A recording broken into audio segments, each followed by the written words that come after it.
Hi everyone, Adam here, and this is what I've watched for April. Alright, let's get into it.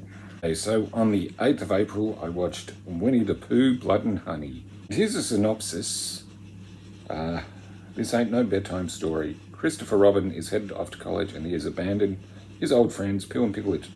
So basically, Pooh and Piglet become feral and murderous. It's ridiculous, but it takes itself so seriously, and I think that's the biggest problem, because you got such a really silly concept, because, you know, the Winnie the Pooh is now in public domain, which means you can make a horror movie with them in it. And I think that's the biggest problem. It takes itself so seriously.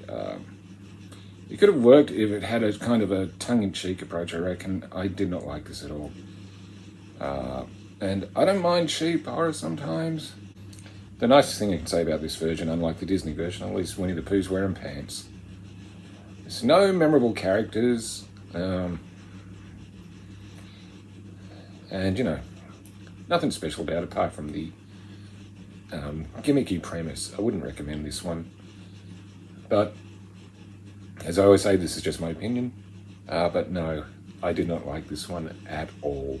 Okay, so on the 9th of April, I watched The Pope's Exorcist. This is a horror film with Russell Crowe. The synopsis is: possession was only the beginning. Father Gabriel Amorth, chief exorcist of the Vatican, investigates a young boy's terrifying possession and ends up uncovering a century-old conspiracy theory the Vatican has desperately tried to keep hidden.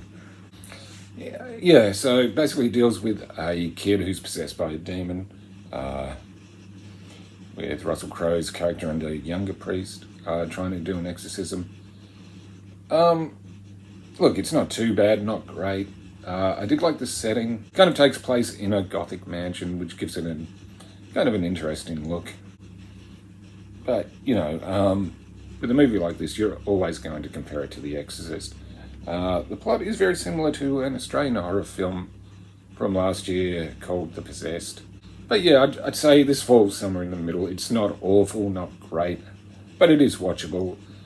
And seeing Russell Crowe's accent is pretty much worth it. On the 16th, I watched the Super Mario Brothers movie. It's not too bad. Visually, it's great. It kind of feels like what a Mario Brothers movie should be. The plot's very thin, but the games were never that big on plot either. The synopsis is: while working underground to fix a water main, Brooklyn plumbers and brothers Mario and Luigi are transported down a mysterious pipe and wander into a magical new world. But when the brothers are separated, Mario embarks on an epic quest to find Luigi. So yeah, like I said, it's not heavy on plot, but this type of movie doesn't need to be. The voice acting is fine. I will say Jack Black was a standout as Bowser. He's really committed to the role.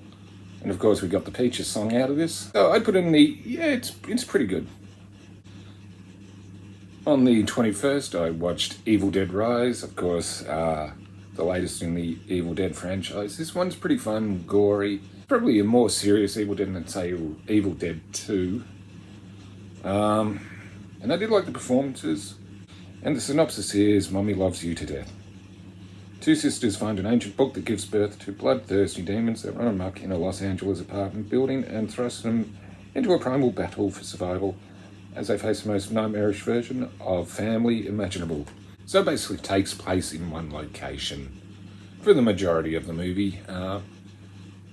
But I did like this. It kind of does what you'd expect in an Evil Dead movie, but also does some other different stuff. I'd say if you're a fan of the franchise, well, you've probably already seen it. But it's a pretty fun addition to the Evil Dead franchise. On the 22nd of April, I watched Paranormal Activity Next of Kin. Okay. Here's a synopsis. The activity is reborn. Margot, a documentary filmmaker, heads to a secluded Amish community in the hopes of learning about her long-lost mother and extended family.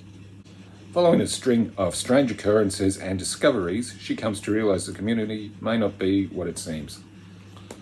Okay, so this is the latest in the Paranormal Activity franchise. It doesn't feel like, and I can't say too much because to be honest, I kept falling asleep during it.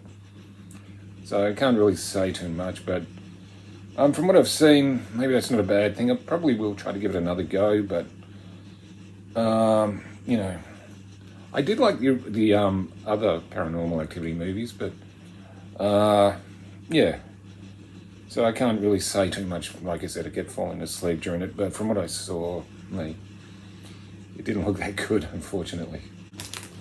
And on the 23rd, I went to a double feature of the classic 1978 Superman, which was followed by the Richard Donner cut. I'm sure most people my age have seen it. The original Superman, I think, is a great superhero film. Christopher Reeve as both Clark Kent and Superman.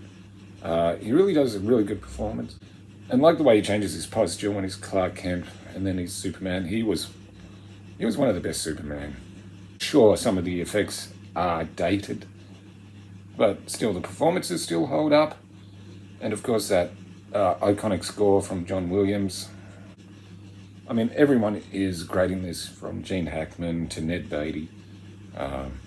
If you're a superhero fan, most likely you've seen this, and I'm pretty sure it was a template for some other superhero movies to follow. I mean, I do like the Richard Donner cut of Superman 2. You can see where they were trying to go. I didn't mind the theatrical version, the original version. I mean, there is two very different tones. The Richard Donner cut is like a very different movie. And of course, in the Richard Donner cut, they bring Marlon Brando back as Jor-El, less jokey than the theatrical version. I mean, it's a shame the direction the Superman movies went into. After Superman 2, they went really jokey with Richard Pryor, although I do like Richard Pryor. And then we remember how Superman 4 turned out.